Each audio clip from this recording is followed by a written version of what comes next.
দুপুরে খাওয়া দাওয়ার পরে শুয়ে আছি, সেই সময় বাইরের দিকে দেখি ঝমঝম করে বৃষ্টি হচ্ছে।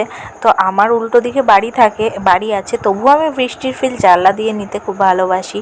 তো ভাবছিলাম যে সন্ধেবেলা কিছু একটু অন্যরকম হলে পারে, পকোড়া টকোড়া হলে পারে খুব ভালো হয়। তো ফ্রিজ খুলে দেখি কিছু মাংসের পিস রয়েছে, তো ভাবলাম একটু চিকেন পকোড়াই করা যাক, সমস্ত কিছুই আছে, একদম ঘরোয়াভাবে করেছি।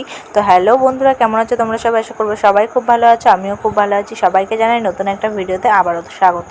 তো এখানে কি করলাম, চিকেনগুলোকে ছোট্ট ছোট্ট করে কেটে নিয়ে এর মধ্যে লবণ, হলুদ, লঙ্কার গুঁড়ো আর তোমার হচ্ছে গরম মশলা আর বেকিং পাউডার আর বেসন দিয়ে আমি মাখিয়ে তুলাম। তারপর আমার বরমশাই আসার পরে আমি এটাকে ভেজেছি, প্রায় ও আসতে 9টা বাজিয়ে দিয়েছে।